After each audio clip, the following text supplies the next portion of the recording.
All right, Awaken Fire Podcast, episode 7. 2020. In 2020, our first one officially in Recorded 2020. in 2020. Recorded. Yeah.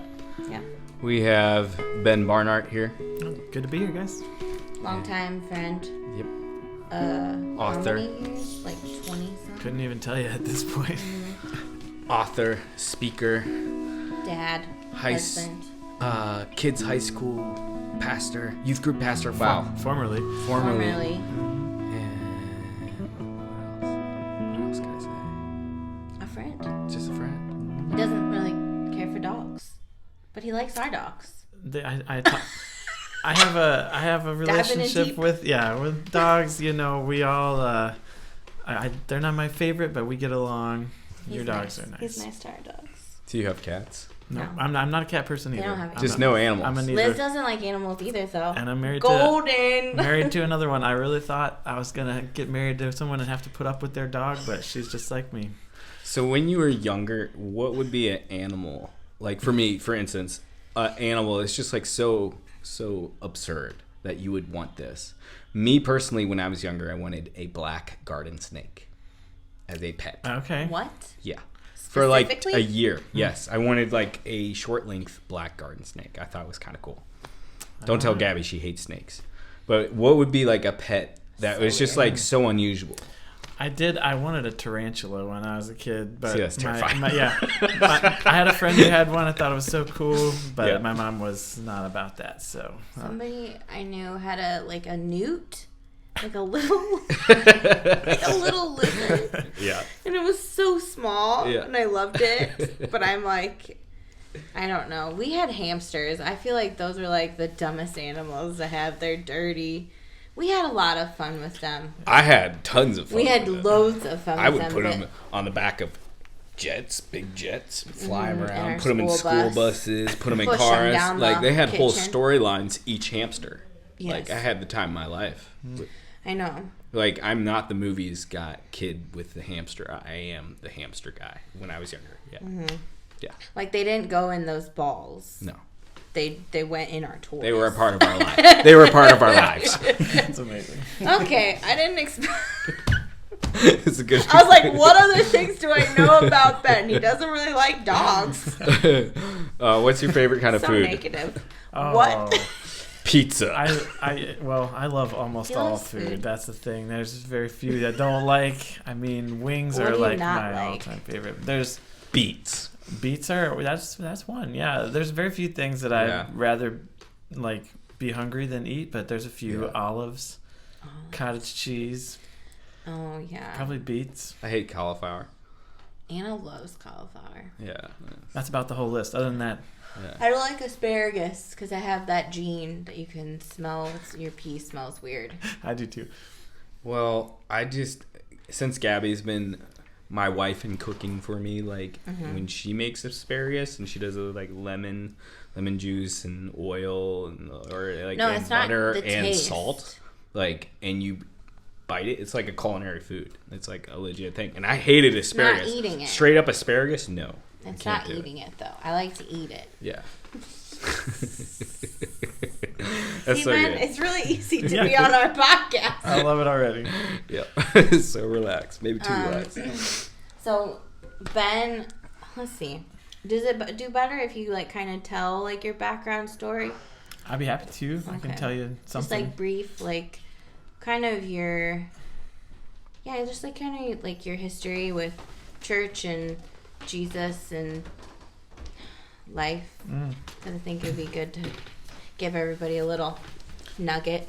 Yeah, for sure. So I grew up in a church family, and I kind of, knew all the stories and all that. I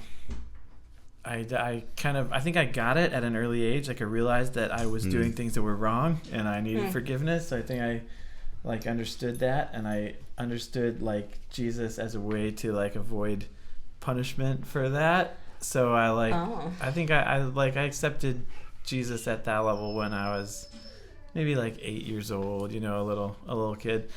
But at the same time, we were going through a lot of church drama, which is just an unfortunate thing that happens to many people. Which church? In the church. I'm not going to say Just what church. I don't need names. It's not even called the same thing anymore. But just the wow, one. I need to learn how to do better podcasts. I did this last time. Jeff told me he wouldn't tell me his organization before it, and I was like, "Oh, I'm listening to the wrong podcast." If I think that's cool. Yeah. Oh no, but just the one where I grew up, and so I kind of was like, I knew Jesus was real, but I kind of was ready to be done with church. Honestly, yeah, that's the point where I was at. Well, that church kind of fell apart when I was about 12, I guess, or 11 or 12, and one of the fallout from it was, at the time I was best friends with this pastor's son, and one of the things that happened was that his family wouldn't let us hang out anymore. So I went from best friend, and I don't think I've ever talked to him again since that day. So because I was 12, I didn't have, this was before, like, it was even like instant messenger and stuff were just starting, so I didn't really have any means to get back in contact with them. I think, like, that's so sad, and that's such a hard time of life to lose a friend. Yeah, it was. So, how old were you? I was about 12. That was right before 6th grade, I think, was when that happened. So I was ready to, like, I knew Jesus. I wasn't like saying, "Oh, Jesus is not real." I just was gonna be a Christian that didn't go to church, you know. But I'm really thankful that that Jesus really brought some good friends into my life that invited me to their, like, youth group and stuff, and and so I got connected with a church body that was like, I knew all the Bible stuff, but I didn't see people living it. But then when I got connected to a church body that was actually doing the things, it started to all click into place, like all that framework of the things I'd learned growing up, and like, oh, this is real. People really are doing this thing, and I still want to do this. So at that point, I kind of like. There was kind of like a refocusing. I wouldn't say like recommitting. Like, I never had walked away from Jesus, but I was like, okay, I can do this, and started going to church, the youth group with them, and then I started going to that church the week after I got my driver's license, and now I'm on staff at that church. That's really incredible. That's like a good story. But, like, I think it's important for people to realize that about church. They say, there's a saying that a city is only as good as the people that you know in it. Me personally, my experience is a church is only as good as the people you know in the church. Like, do they challenge you? Do they care about you? Do they love you? Are they being a Christian? Are you being a Christian? Do you find yourself being invited there and loved there? I think that's like what church is, and outside of those statutes, there's not many other things it should be. It's a place of worship and such a thing, but like if you're missing that, you're isolated and you're 10 years old and you're 4 sections back and you're just sitting there on your Game Boy, and you're just like, I'd rather not be here. This is like an hour and a half that we do every Sunday, and you're such a young age, and everybody's doing things that you're like, yeah, this is kind of cool. And you were born into that, but if you don't understand it personally, or you don't actually have an experience with it, it's disconnecting. Yeah, I totally agree. And now, so I kind of fast forwarded over a lot of story there. I mean, I went from driver's license to on staff. That was 17 years ago. Yeah, but there's a lot more to it than that, but I totally agree with you. And my role now is to really foster community and relationships and connection among like people in our church. And I just want everybody that comes in to have somebody that they can be like, oh, those are my people. Yeah. And I say that all the time. Like, if it's not really your church unless you have someone in there, like, or 2 or 3 people that you're like, oh, those are my people. And no, that's the church is built out of groups like that, I think. I think so. I think that it's interesting that you, at a very young age, when a lot of people don't take things so personal, that they were like, oh, well, if this is what church is like, I don't know if I really want to be a part of it. And then, oh, I'm going to go. Like, because I met Ben when you were 17, I think. I was 15. And somebody said, like, yeah, like, he goes here, but his family doesn't go here. Yeah. And it wasn't like this negative thing. It was just kind of like, that's how it was. And that was very shocking to me because you're only 17 and you were going even before. So I was like, wow, like you must really take what you believe seriously enough to like strike your own path. And search for like the real, like the community and like, you know, being fed. So that was always impressive to me. Well, thanks. What age do you think you were when you personally came into, like, I was talking to someone about this the other day, like, when did Christianity matter to you outside of what you were born into? Oh, he said 8. Well, that's when I maybe like accepted what I had been born into. Okay. But yeah, I get what you're asking too. Like, and, it got personal. Yeah, I would say that probably happened around when I was 14 or 15 and starting to connect with the church like on my own. That through my friends, and I really. I would love to say that it was so noble. I take my beliefs so seriously that I did it, but a lot of it was I was finding real friendship and real community, and that was something I was like super hungry for. So it wasn't just like I was so. I mean, I did care about my beliefs. Sure. I wasn't like some saint. I just was finding what I needed, and it was Jesus, but it was also friends, and it was all sorts of other things that came with that. I love that. It's still intuitive, though. It's still really. Because I think I'm not some saint. That's what he said. I love that. Wow. No, it's like some people are centered on being like so good. They're trying to be so good, and like, don't say that, don't do that, don't even talk about that, and I can't believe they did this. And then like the whole community aspect, it's not even a focus. Yeah. Sorry to interrupt. No, it's okay. I don't know what I was saying though. I think it's intuitive that you did that anyways. Oh, well, I think that perspective just comes from like realizing that nothing that I just over and over throughout this journey realizing that I haven't really brought any of the good stuff to the table that is now in my life. It's all been a gift, and whatever is good is just because like God has enabled me to be that way or in that place. So it's big. Yeah. I need a little bit more of that. I think sometimes I churn my own, I don't know why, my own butter. That's what came to mind. Churn my own butter. I'm in a weird place. Honesty. I churn my own butter. Well, we all do sometimes. Well, yeah. And God has to remind us. That I do it without help. I think I just sometimes I'm like.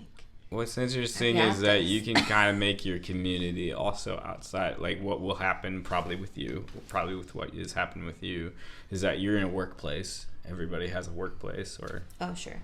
And you make people that you count on, and they become your community, and they become like just who you're accountable with. And you like even your gym, where like me with my musicians, some musicians I know that I'm coming to know in Cleveland, like they're literally my family. They're my community. They're my church, if you will. And like they're Christians. Some of them are Christians and stuff like that.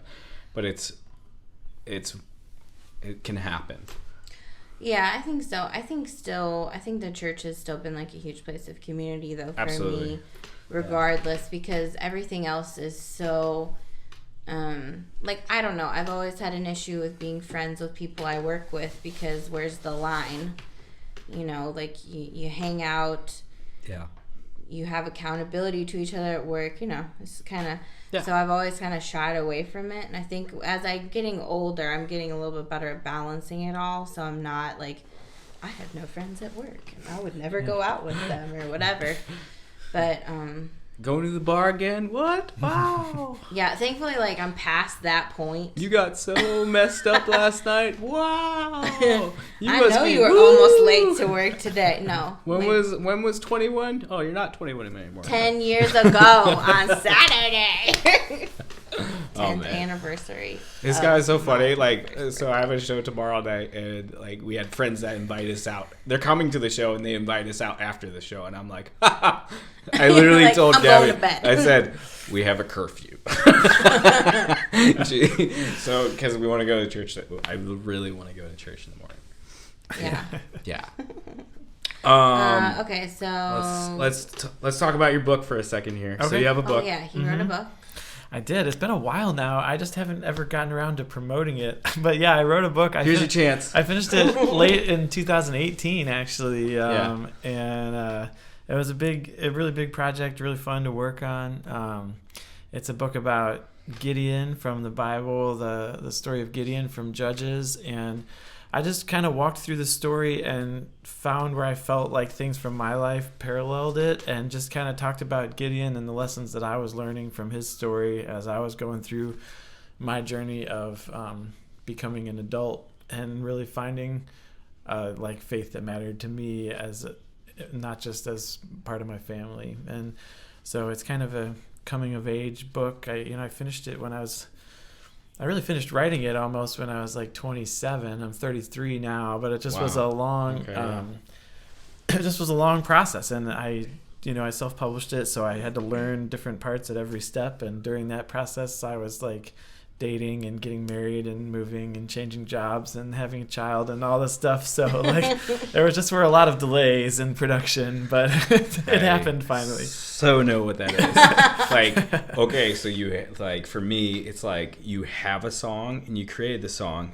Let's record. The most terrifying thing for me, basically, I'll just be upfront, is recording. Recording the thing, and it's literally you can't change it. It's there. If it goes up on whatever, you have to go through all these like legal things to change it and stuff. So if it's out, it's out. There's no pulling it back, and it has to be so concrete. And I find recording or producing a book, producing your art, and then this is it. This is what everybody sees, to be just kind of terrifying in a way, because it's not like you don't get another chance. You got another chance next album, but that song specifically, it's literally getting it produced is the most unartistic thing, like in my point of view. And then like if I was getting married, like 3 years ago, and I literally put out like 2 songs in like since I've been married. Now I'm going to be putting out like a new album like the end of this month or beginning of next month, and like everything's in the flow now. But it's so crazy how like how life, you were in your 20s, you could write, you could create ideas, you were so free, and but now you have to balance it with, now you're a father, now you're married, now you have to think about your home more than you could. You're not just a young buck running around anymore. Young buck, young gun. I think when you're like what you're saying about like putting your art out there, because like I've started doing that with blogging again, and it's interesting because, not that I'm so insecure about what I think, but it's like you're putting it out there. You don't know who's reading it. You might get some pushback. You don't know what's going to happen. And like, I kind of, every time I post, I'm like, okay, this is not ultimately just about you. This is you just sharing your story. Yeah. And no matter what, this is the best you could do when you put it out there. And really, I think what's interesting is I'm learning right now what do people even care about me writing about, like based on like views. And it's nuts because I'm like, the market is totally oversaturated by people talking about like being a mom and their birth stories and all that stuff. Like, but those are the blogs that have the most views. Yeah. Hands down. And I'm like, really? People want to hear about me being a mom all the time? Maybe not all the time. It's also like the gift of God that he's put in you. Yeah. And if you don't put it to paper, if you don't put it to pencil, if you don't create your process for it, it's going to just stick up in your mind, and you're going to be like, I never did that. And it's going to be one of those things that when you're done with this life, you're going to sit there and be like, I didn't write that book. I didn't actually, I had it there. And who cares if it was 2 people, 3 people? If they liked it, if it impacted them, if you felt like you took this out of your heart and you made it, cool. If you made it and you made got a huge publishing deal, cool. If I got a label, cool. If your blog, cool. If your blog like takes off and gets like tens of thousands, millions of whatever. Sure. It's where did you put your heart, and putting it out there as artists, and just be, if you want to make it or whatever, just be consistent. Just produce something or find a way you can be, like, whatever. Well, I heard somebody say, she's like my favorite human on Instagram, but she said if you have 5 followers, you are influencing people.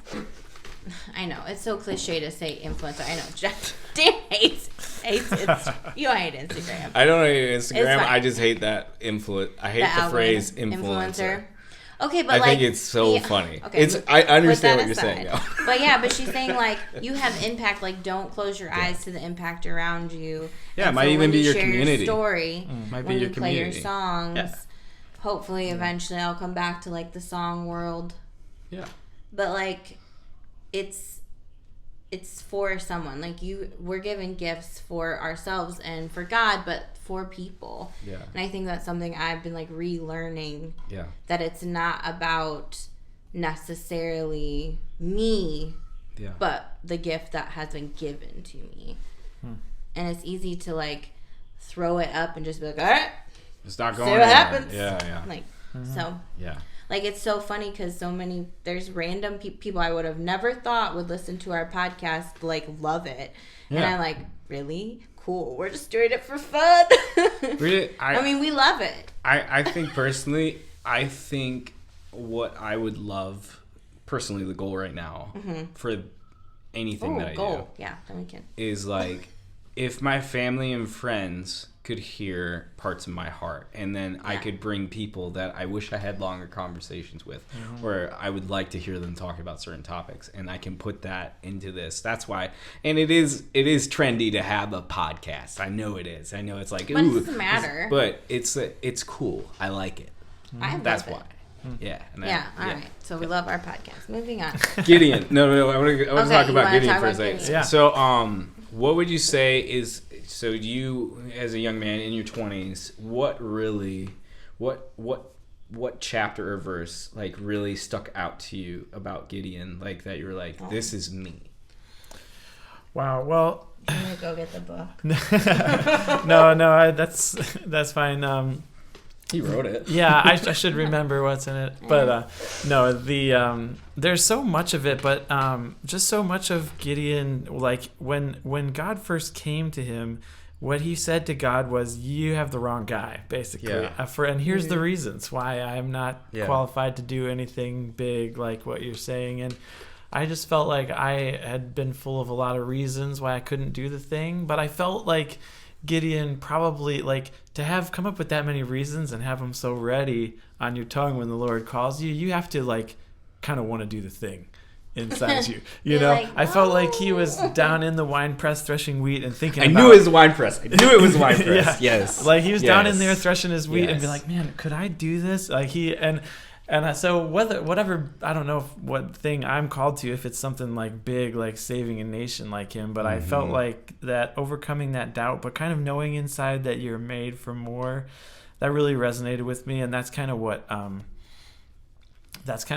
started the book. I called it Gideon's Cry because he was basically like crying at the beginning, but by the end he was, it was a sword for the Lord, and for Gideon like a shout.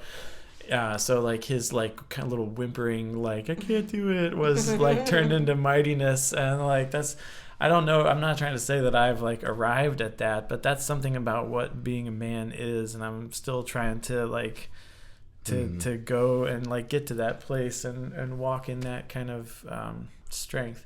And so one of the things I talk about in the book is that worship is a big part of that. He was sent because the Israelites were not worshiping the true God, and God was trying to bring them back. And so what he ended up doing was causing the right worship to happen again. And so I, as a worshiper, I'm not like a musician by trade like you are, but I play music and I've always been on worship teams and stuff. And so I felt like worship, and not just worship through song, but worship in life, is part of like our inheritance and part of how we grow into who we're supposed to be. So that's where Gideon's Cry came from.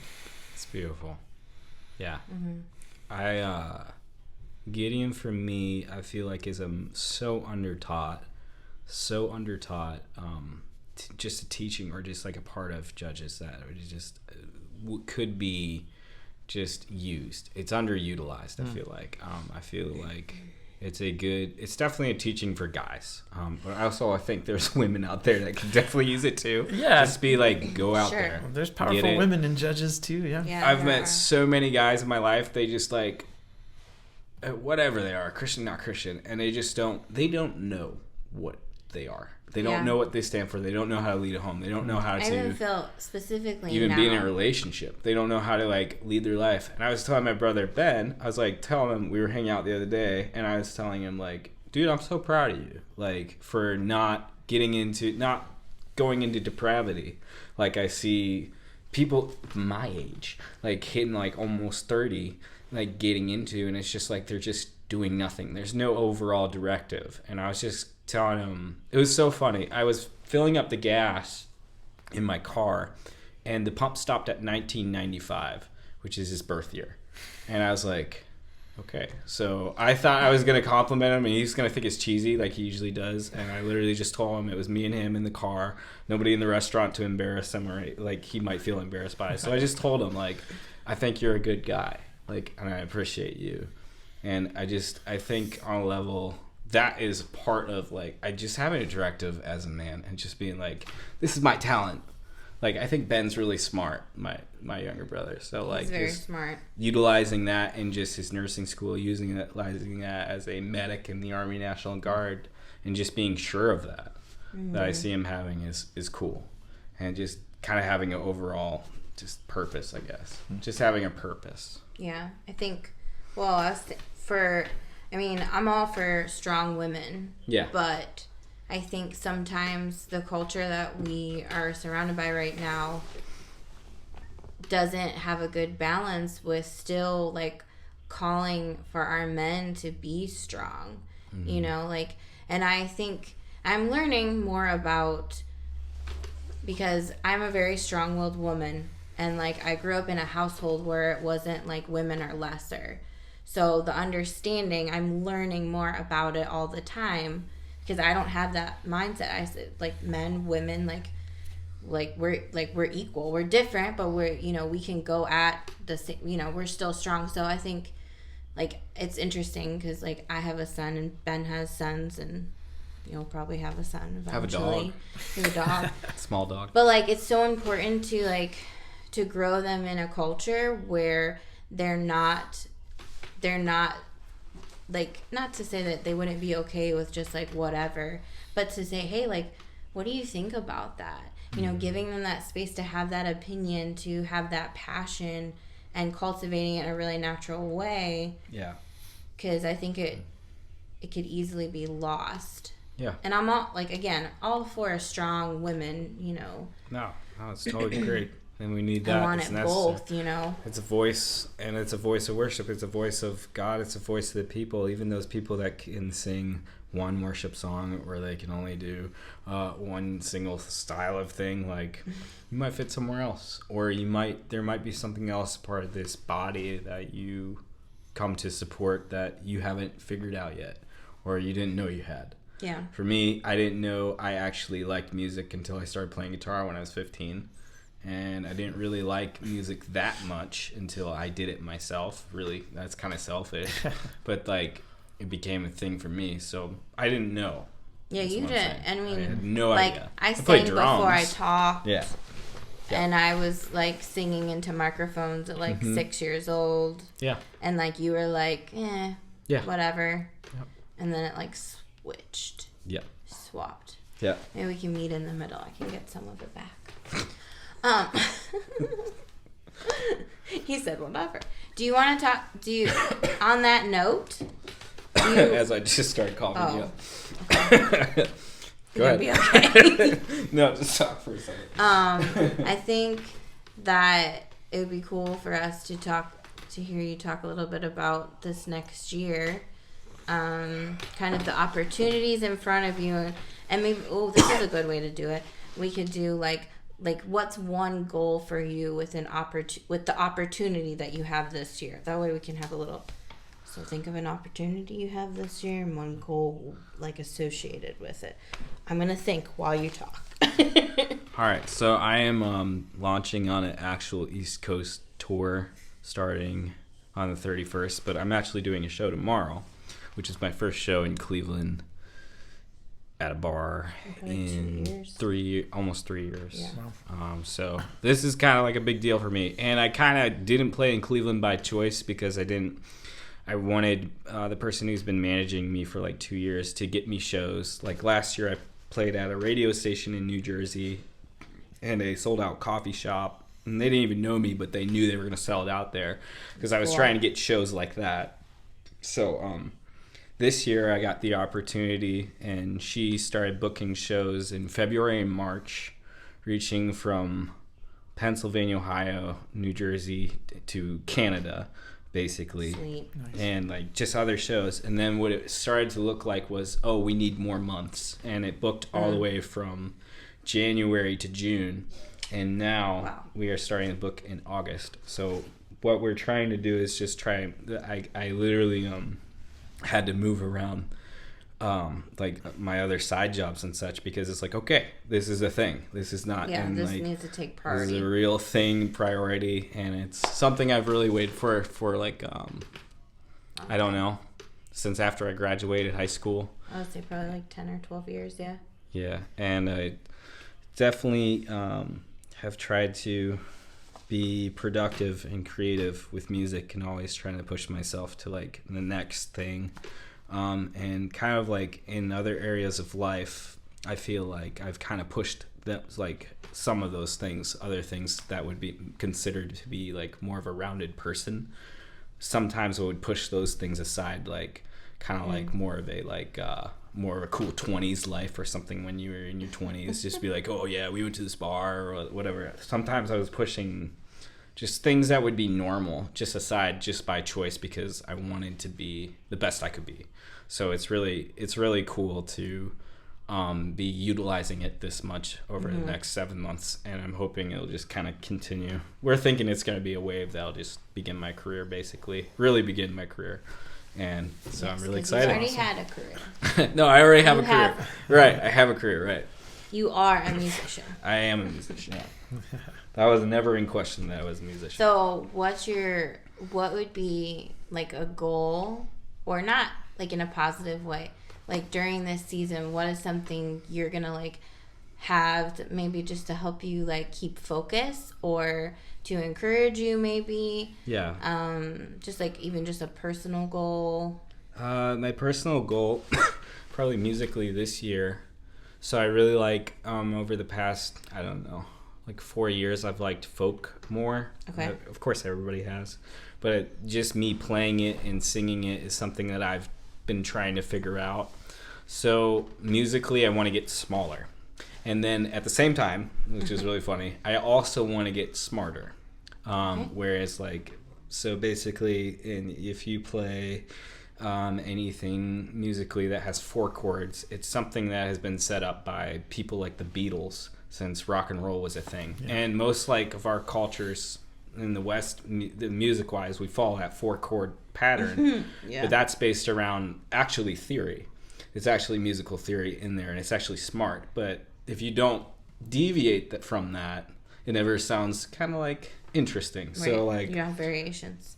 So like this whole past year and this year, I've been trying to make music that sounds like interesting. And even if I don't record it very interesting, I want to know on the second that I'm on stage, what I can do next based off music theory or feel and touch and stuff like that. It's kind of like math, and you have to be fast.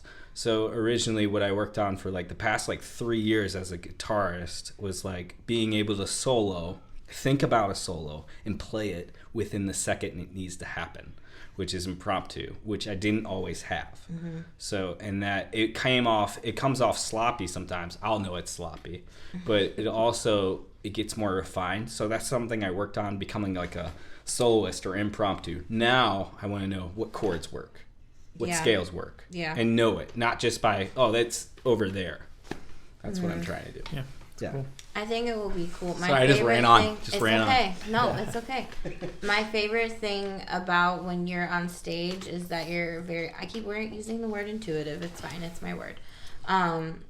You read your audience very well, and I'm excited to see and hear the stories of people being impacted by what you're playing, because I think you have this really fun line that you walk of your music is meaningful and spiritual, but it's not worship music. It's different. It has a totally different, not even just sound. So I'm excited to see how that reaches people. Yeah. I'm I won't be there for most of it, but I think the biggest definition musically with that I think as far as what is worship music, No, but you know what I mean. I mean, No. Like, so on the radio. No, I know. Yeah. I know what you think I'm about to say, but sorry. what I'm about to say is actually like what I would love for, especially Christian people, to understand about what worship music is that it's not actually set in a certain sound. It's not set. If Ben wants to rap, and it's to the Lord, he has. I do, and it's to the Lord, and everybody can't sing along with it. That's okay. That's actually worship. Just because you can't sing along with it doesn't mean it. Because like if you want like this U2 Coldplay effect to happen with every single song, sorry, that's totally worship. That's totally cool. Yeah. That's big stadium rock. That's the genre that it actually is, and that's totally cool. And I do it all the time. But the thing is, if Ben wants to do that, and if I want to be creative and actually talk about the depth of my soul, and be honest about it, it probably looks like the Psalms. Yeah. Which is I think so. Why I said the other day, like, I love John Mark. Like, I like John Mark McMillan. Musically, like, sometimes I'm like, I don't know what that was right there, but I appreciate it. Back to our first episode. Yeah, but, like, that's why I like him, because it seems like he gets it, and it translates to his audience. Yes. Which is cool. And it's been impactful on multiple levels, which is so cool, because he's been able to, like, maintain himself in what his message is, and his music has reached the popular, like the radio, you know, through, I mean, probably mostly through Crowder, but anyways. Yeah, I think when things loves. Yeah. Yeah, when things are authentic like that, it just kind of happens, you know. If you write with a goal, I'm going to write a worship song, then maybe you make a 4-chord like arena rock song, fine. You know, that's fine. But, you know, if you just write a song that is in your heart, or like a book or whatever, might not be meant for a church congregation. That's in your heart. It might, but it might reach a different place that you don't know, because it's just the real thing that it is. It's not written towards a goal. It's just something that's burning inside you, like coming out. It's authenticity. Yeah, and if you're actually real with yourself, you would realize as an artist, you're not going to write your song, your book, your blog. If you're trying, even if you're trying to write like somebody you look up to, it's not actually going to be the same thing. No. So it's probably better if you found your own voice. And be influenced by that, and be influenced by those great people who you look up to, but also to be like, I am never going to be exactly like this person. Yeah. But that was something for me that I kind of had to come to like terms with like various musicians that I've liked and such, and just kind of like realization of being like, just because I see that they lead the way with something. Like, throughout my musical career, I got so crazy this one time. This was crazy. Like, back when I was, like, playing metal and stuff. There was the lead singer of this band had a tank top that was black. Oh, my gosh. It was the same as mine, except for his like, muscle tee up here had smaller strap, like a smaller top. Is that why you got that? No. I didn't end up getting it. Oh. But, like, I thought that was cool, so I had to get that. Like, I thought what I had was just more basic. It was just insane. Like, do your own throughout the years, trying to figure out, like, do your own thing, be wild, like, just be whatever you want to be. And it's okay to be like all together and stuff like that in times, but it's also all right to be like, I'm going to do my own thing. Yeah. I'm going to talk about creatures and begin my podcast, like, whatever. I don't care if people do that or not. I'm pretty sure they do, but I'm sure there's a podcast for every job. It's like, we're doing the podcast. It's like, well, you know. Phenomenal. Yeah. What's your goal this year, Bethany? Oh, okay. Do you have a New Year's resolution? Yeah, I have like a handful, kind of.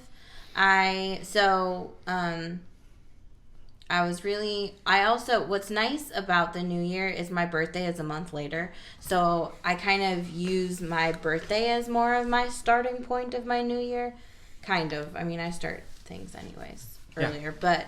But last year, I'll go backwards first. Last year, I was a brand new mom. I had like a 1-month-old child going into the new year. And I was like, I don't even know what this year is going to look like. I don't want to be completely aimless, but I want to be a little loose. So I'm going to just like make one goal. And it was just to start CrossFit. Yeah. And it wasn't like, and I did give myself a time frame. Because I was like, all right, by like March or April, you should probably like try to give it a whirl. See what happens.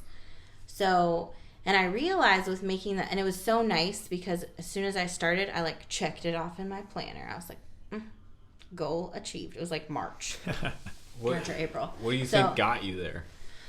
Well, I prepped for it. I started like walking, and I started, I was, more so recovering. And you didn't just flat out just walk in and be like, here I am. No, they kept telling me I could do that. And I'm like, no, I need some prep time for this. So mental time too. Yeah. Mental, yeah. So, and it didn't it's interesting because, my husband, like Josh, he does CrossFit. He loves CrossFit. CrossFit has totally changed his life. CrossFit. We have an ornament that is CrossFit right there. I was looking at that. He loves it. Wow. And I like going, and it's fun, but it hasn't become all consuming for me. Seems like Olympic sports to me. Kind of, yeah. Yeah. The Olympic lifting is fun. So anyway, but I was so happy with the fact that it was a very attainable small goal that had a big impact. Yeah. So I kind of really swished that around for a little while. Now what do you want for this next year? Because I'm stronger. I have more energy. I can do more things. But I also realized I'm trying to, so my goal of 2020 is to have a better understanding of health as a whole. So mentally, spiritually, emotionally, and physically for me. Just a further understanding. Because I feel like I've grown up and I've known things that are healthy for a very long time, but it somehow hasn't put me in the place that I want to be. And not just physically, emotionally, there's just things I still don't know. And I'm really hungry to know. And I'm also hungry, I've, as a nurse, I've been thinking about, I think we talked about this last podcast. I'm like, what's the next step in nursing for me? What's my next goal before 40, basically? Mm-hmm. And I think I'm really interested in preventative health and being in the community. I don't exactly know what that looks like yet, but I want those things because I realize even as a person who has worked out and done, tried to be healthy for most of my life, grew up in a medical household, is a nurse, there's so much I don't know, and it's alarming to me. And if I don't know, with all of these, things influencing my whole entire life, people, that sounds so prideful, but there's so much that we don't know about our bodies, our mental health, our emotional health, our spiritual health, and I feel it's almost completely lost sometimes, and I think that's why people feel so terrible all the time. Yeah. So I'm really passionate about learning that for myself, furthering my education in those things. Yeah. And then that's kind of what I would like my life to be about. Right. So it's very vague. Yeah. And I'm trying to, and every month I'm trying to have a couple little focuses. I really want to start meditating every day. I really want a morning routine. I don't have that anymore at all, mostly because of Lincoln. So there's little tiny things, but that's my goal. Yeah. It's definitely going to be an ongoing goal, but I realize too, I want my social media, I want my blogs, I want to be way more focused this year on if I'm learning about health, that's what I'm posting about ish. That's what you're thinking about. That's what I'm thinking about because I feel so scatterbrained all the time. I have these thoughts, I have these ideas, and I want to share them, but it's not focused. So I'm okay, this is your actual goal for your life, and then you're going to share parts of it as you go along. Yeah. You don't have to worry about all the other noise. So anyways, that's kind of don't you think goal. So we're in an intelligence age right now. Everybody's I am on top authority. Of things. I am I know about this, and and it's cool. It was not something that I was a part of before. Maybe it's because I'm 30, almost 30, and stuff like that. Who you hang out with and who you're around, they're always just being informed is just this huge. It's this huge missile right now. Literally, if people are having a conversation about something, somebody comes in, they're informed, they have something to say. But I think there's this realm about me personally being so informed and then doing it and just like what is your like focus, like kind of being soul on certain things, or just kind of like being what? Just like set on something. Oh, okay. Sold. I should have said sold. I thought you said. I did say soul. Oh, okay. Like soul thing, SOLE. Okay, yeah. But like, and just kind of like being like, hey, I'm gonna do this. I'm gonna walk 30 minutes in the morning. Like, and can you do that 5 days a week? And it's like, well, I'm informed on whatever's going on, and you're like, it's just what is getting in the way of you and your focus and your kind of like goals. Like, what is it getting in the way? And like that you have control over, because everybody has things that they will not have control over, like your baby crying throughout the night, like at 3 Which is why I don't have a morning routine thus far. Yeah. This morning I slept through my alarm. I haven't even done that in long time. Yeah. Wow. Yeah. Yep, I hear it. Mm-hmm. But yeah, it's really interesting because I don't want to know to just know. Yeah. First and foremost, I want to know it for myself. Yeah. And then, like, I feel like I have spent a lot of my life kind of not, like, what is it, jack of all trades, master of none. Is that the whole phrase? Yep. Okay. Yeah. And, like, not that I can do all this stuff, but I feel like I've been kind of willy-nilly, and I kind of have done different things, and I have interest in different things. And I think this kind of helps bridge that, because I love to write. So some of the stuff I'm going to be writing is gonna reflect, what that goal is. But I don't know. I just because it's we're all like these experts. But everybody has a blind spot. And, like, I don't care who you are. Like, we all have blind spots. So I think, like, being vulnerable with, like, what you don't know, like, even, like, it's interesting. Yes. Yeah. That's actually humility. Yes. Yeah. Like, I'm just starting to really hone in on, like, what essential oils really are, Yeah. And people ask me questions. I'm like, I actually don't really know, but I could figure it out for you. And that, I've had that in nursing my whole nursing career. Like, isn't that hard when you find something that you're like, this is my thing, and then somebody comes in, they're like, why are you doing it like that? And you're like, wow, I've been doing this for so long, and I don't have an answer. Lightly, like being instead of being like, well, there is alternatives to how you're saying this, and just being like, I never thought about it that way. Yep. Yeah. Okay, now it's Ben's turn. All right. I wasn't gonna say it. Ben, what would you say on your New Year's, if you have a New Year's or just a goal? I definitely didn't make a New Year's resolution. I was actually watching videos making fun of it. I just have goals for myself. Right. Yeah, that's okay. That's more like how I am too. I never want to, if I'm doing something, I don't want to do it on the same day everyone else is, but I'm just because I'm just a punk that way. But I'm actually. January how long did you live in Lakewood? January 2nd. Yeah. New Year's resolution. No, I'm kind of the same way. That's why I do it on my birthday more. So. Hey, whatever works. I'm kind of in the place this year what you were talking about with last year. My son is 3 months old.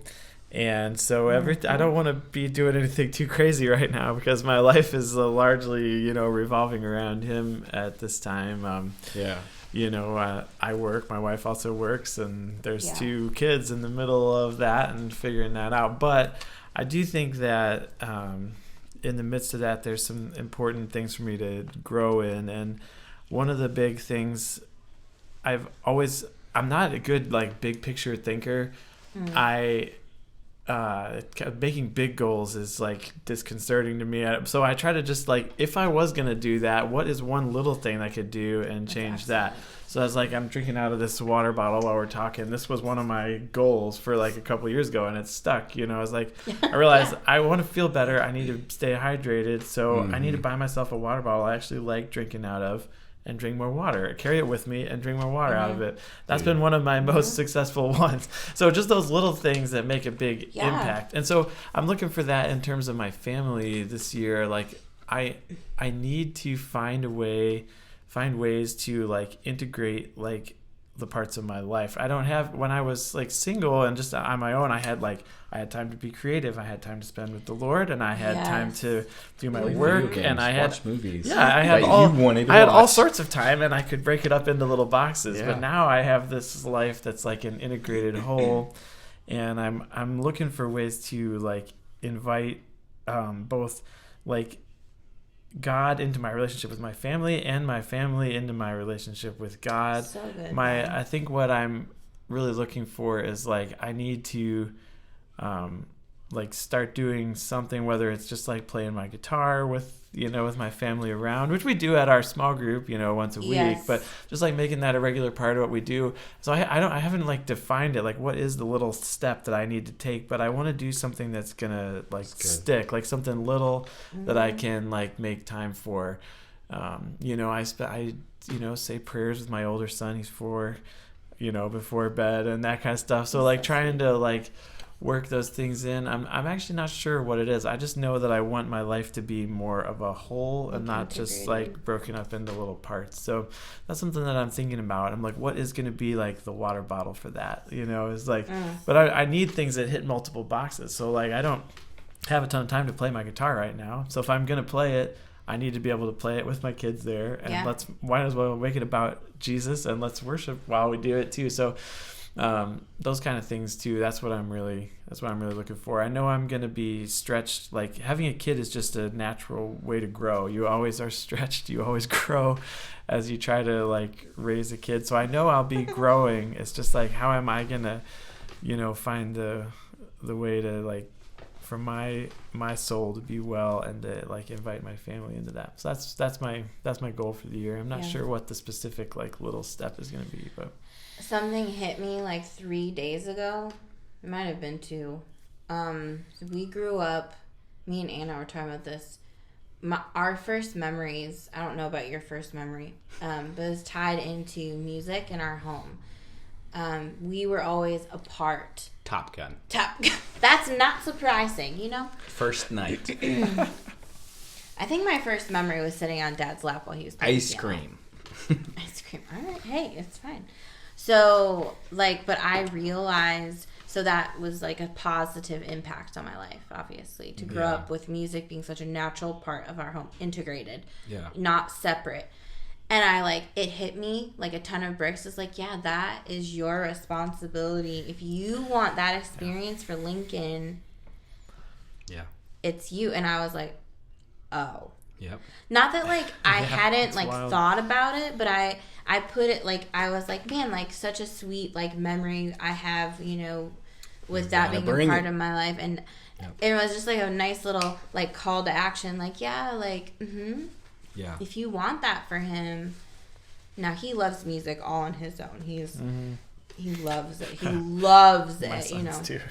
Right. So it's not going to be a rocket, it's not going to be crazy for him to, but I was like, wow, that is my responsibility to bring to the table. And it isn't going to be perfect, quiet time. Yeah, no. It's not going to be uninterrupted.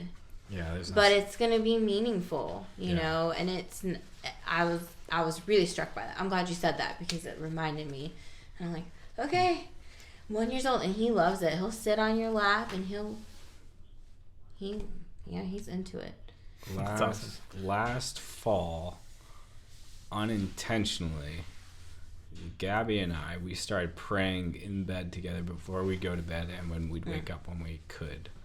And it wasn't because we knew it'd be healthy and stuff like that, but because of the crazy amount of stuff going on right now. Gabby goes to dance 3-4 days a week. Yeah. Literally. I don't know how she does it. I look at her, I'm like, you're my hero. I was telling her the other day, I'm going on tour and all this stuff, but I've been watching you do this. I practice at home, but literally I can sit and play guitar. And then I go to band practice and it's it's over and I can just do that, whatever. And just make that happen. I can study this and sit. But you spend all your emotions and your time on this job, and then you go be physical for 3 hours. This is 2 hours. This is crazy to me. And I was just telling her and just praying over her and kind of speaking blessings over her. even though I think that she knows it. I think that she knows. I think she's great. Good. It's just like that's that water for our life that like it's just so practical, but it's like wow, I think this is kind of like changing our marriage. It's like just kind of formulating things to like a better place. And it's like yeah, we knew that was just like what you're supposed to be doing and stuff like that, and we weren't not doing it because we knew it or whatever. We were just kind of like not doing it, you know. What are those things that are super practical? Yeah, everybody, you'd be like, yeah, I wanna get on a big whatever blog. You want a big blog to share your blog. You want to go be a podcast guest on a known podcaster or something like that. Or you want to get on a big tour like as a musician, but like that's those big things. But how can you get in rhythm in your daily life to be practical and a healthier human? How can you be like, I am max on my job? Like, I'm ready to do this job, like, because you're hydrated, you slept 8 hours, or you slept 6 hours, or you, like, took care of yourself. You didn't just go home and eat ice cream and watch the newest thing on Netflix, newest documentary or whatever. You know, like, what is the practical thing that you can do that can create that?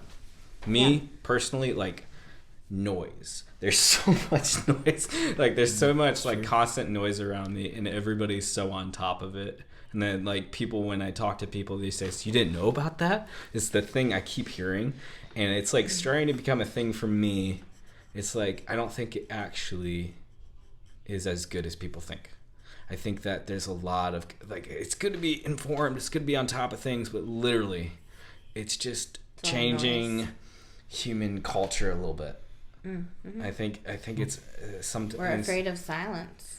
Yes. Like, we're afraid of silence, or like, I don't know, enjoying the things that you used to enjoy, or simple things. Like, I think I used to be more satisfied with things before I knew, well, I can do this, but there's something this far out, you know? Like, I'm a blogger, but there's way better bloggers. So I'm a podcaster, you know, but it's no big. It's like, why do you have to say that? Right. Every Why time. diminish? Why diminish yourself so much? You're important. You're powerful. You're beautiful. Like, you're a human being. You're the greatest thing walking this planet. The like, people who like are like, oh, why are you doing that? Like, I'm trying to understand, like, that is coming from a different place inside of them that I don't know why they feel that way. They feel the need to, like, critique or be critical of, like, my life. But, like, honestly, it's not about that. Because even trying to make other people happy doesn't make me happy at all. No. Wow, good. Yeah, good. Like, it doesn't. Yeah. So it's like, what do I love? Like, what gives me joy? Like, what, you know, whatever. If it's my creative outlet, yeah, like, who cares if nobody likes it? Yep. I mean, I think I would care a little bit if nobody liked it, because that would suck. But I even, like, every time I post a blog, like, I get on Instagram, like, at the end of the week, and I'm like, thank you, whoever you are, because you can't see who it is, and if they don't comment, you know. But it's like, when I used to blog, but like, you're 5 even people... You're even trained to that in society, because, like, literally before Facebook and MySpace and top 8 was the thing, you just made a website. Yeah. And your friends knew about it, and you made it, and you loved it. And you were like, how crazy can I get this? I remember kids used to be like, play a video. So there used to be like single player video games. This is a good like little expression.